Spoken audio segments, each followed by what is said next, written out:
It is a Jund Mirror. Exciting stuff. Yes, exciting. My favorite mirror. We're bringing you Game 3, and exciting more because we see a Sire of Insanity has hit the table. That's crazy. So right now, both players, so we have a Sire Insanity versus a Ravager with Wolf. Cameron, with the Sire, also of note, has a Key Rune and a Kessig Wolf run currently in play. Yeah, this is actually a pretty interesting state. Because of the Kessig Wolf run and the exact amount of mana Cameron has, he can make a 4/1 first striking blocker, which is enough to hold Brian off of doing basically anything. So Cameron can basically just sit here and draw cards until one of them hits something that breaks the stalemate. Right, he's going to shock to play a fetch land. What that allows him to do is swing with the Key Rune, possibly, if he chooses to do so. Okay, it's 9 and 20 are life totals. Yep. So of note that, that Cameron has to be a little defensive here. I think that shock was actually a little bold. Perhaps Cameron miscounted, didn't realize he could tap the Key Rune to get the extra power he needs to block. That seems almost certainly. There's really no reason I can think of to take 2 damage here, unless you make that misevaluation. Yeah. So, and then we see. All right, now no one's going to get to keep cards in their hands. Really crazy. It's getting insane. We see Overgrown Tomb. This one comes into play tapped from Cameron.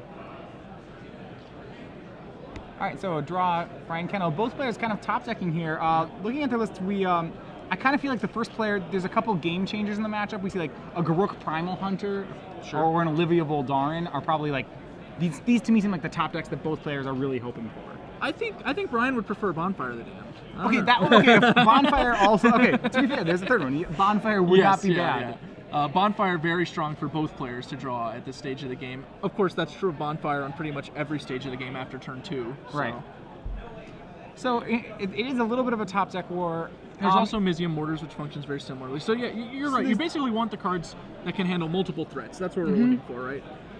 And even Thundermaw's okay here. Just some way to break through the stalemate. That breaks it open. It makes the other player start reacting. Yeah, the interesting thing is because Cameron's at 9, Brian's actually at the point where a Hunt Master is a pretty live draw for him. He can start to overwhelm Cameron. So Cameron really hoping to draw some sort of threat. He's been on quite a few lands here. Cameron needs a few more spells. Note that like a single removal spell for Brian would be a lot more powerful than it would be for Cameron.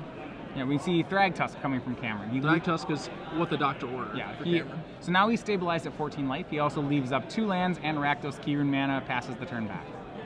Now, this is the only turn Brian will have where he can, actually force 1-for-1 trades with pretty much everything if he attacks.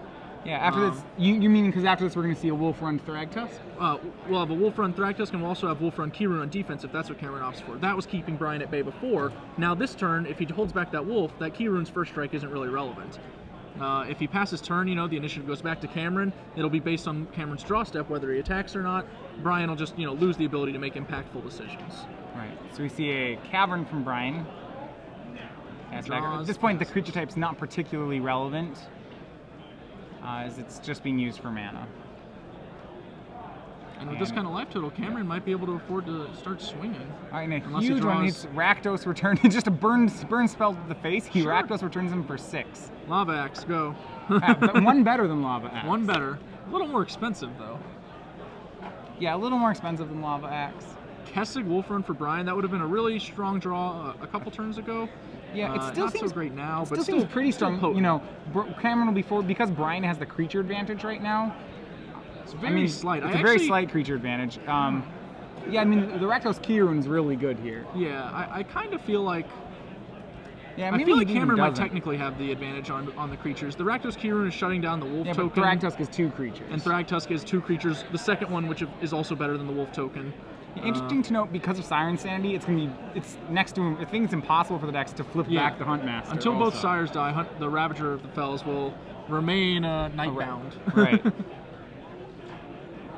But even if you're Cameron, I feel, you're somewhat feeling like you have to push in some damage here, because on the untap you're going to start taking a lot of hits. Yeah. Cameron obviously can start sending that Rakdos Key Rune in. He's at a high enough life total that he doesn't need to be too concerned about Alpha's back. Now he's down to just things like Bonfire and Mizium Mortars that actually affect the board in a really big way. Yeah, the Key Rune can be pumped into a 5/1 first striker, so it could still be double blocked by Ravager and Sire and be forced to trade. Sure. But I think if you're killing one of those creatures, that's probably fine for Cameron. And if you attack with something else like your sire, then you also wind up with the board state where you're getting in damage, and Brian has to do that block in order to trade. Brian feels like the defensive game is no longer in his favor, and he's going to go ahead and swing Sire of Insanity and Ravager of the Fells. I think that is a reasonable decision. The only problem being 11 that he's now dead, right? Yeah, the Cameron only has problem 11 he's damage in power and 5 in Kessig Wolf Run, so he can swing for 16, and with only a 2/2 Wolf on defense, Brian would be dead. Well, unless he could Cameron's be dead to also. this attack. He's dead as well. See, he had to block his. He had to block here because there was 8. Yeah, Brian was threatening 18 trampling damage. So Cameron had to put at least 5 toughness in front of this, which meant both creatures had to have to block. Perfectly fair. Cameron makes that block correctly, winds up with a beast token against a wolf token, and now we see, Cameron was a little bit ahead technically. And whoa! We see Bonfire of the Damned, a decent draw here. Boom shakalaka. And let's tap all of our Miracle, lands. We don't need any other ones. Rakdos Key-Rune is exactly the same as whether tapped or bonfiring. not. Yeah. Unless you're we're tapping feeling 3 to Spike deal Jester 3 or something here. All right, so he's going to Bonfire him for 4. And then you can attack him for 6, put him to yeah, I think, to okay, 4. sure, why not? We'll use the Key Rune instead of tapping it. It's all the same. All right, so that swing of 6 plus the 4 from the Bonfire puts him down to 4 life. Bonfire the Damned and nothing else, I think. Well, I guess maybe Bonfire doesn't do it. The Key Rune won't die to it. No, it would kill Cameron, though. Huh? Oh, yeah, that's true. Yeah. The Key Rune would survive. I was going to say maybe Thragtusk is worth it. Let's see, it's 9. I don't think it's good enough. I don't think it is either. He can make... Well, no, it should be fine. He can make 1, 2, 3, 4, 5. He can only make it an 8 power trampler. Oh, he's 1 shy. So he's one, yeah.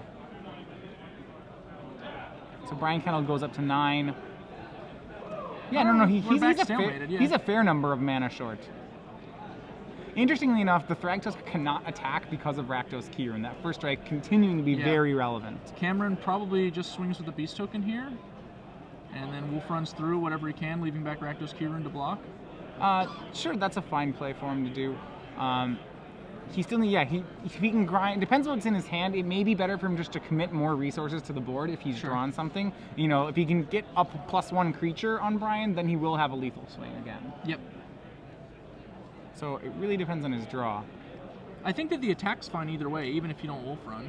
Yeah, just attack to make them trade. Yeah. If you draw a creature, then I think I don't like the attack to make them trade because then you've lost a creature and your opponent still has the same number of creatures. Right now, if you can get +1 creature on your opponent, you've won. Now he's gonna opt just to trade all the creatures. That forces Brian to draw a creature next turn. Yep. Well, not next turn, sorry, for 2 turns, because Key-Rune can't actually be lethal by itself. Correct. But turns Thragtusk into a beast. He swings his own beast. Pretty much, it's not actually demanding a trade right now. He can't Wolf Run it for a lethal amount. Brian can now draw a Putrefy. Yep. Brian goes to 6 to win. And he draws his own bonfire. And well-deserved, he miracles back. Brian Kennel defeats, and he's right there, defeats Cameron McClintock 2 games to 1. Magic's a tough game, boys and girls. Those miracle cards sure can change things. It's tricky. I'm sure Cedric's super sad he missed that one. Man, 2 miracle bonfires over the course of 3 turns? Woo. Yeah. Woo! So we see, so Kennel winning the Junmir, moving to 7-1, probably needing 1 more win next round to make it into the top 8. Yep. We are, just over the cut for 10 rounds at like 4. We had 430, I think. Right. So what that would mean is that typically almost all the 8-1s will be drawing. Yep. It's very likely, barring some early draws. Of course, we know that we probably had some awkward early draws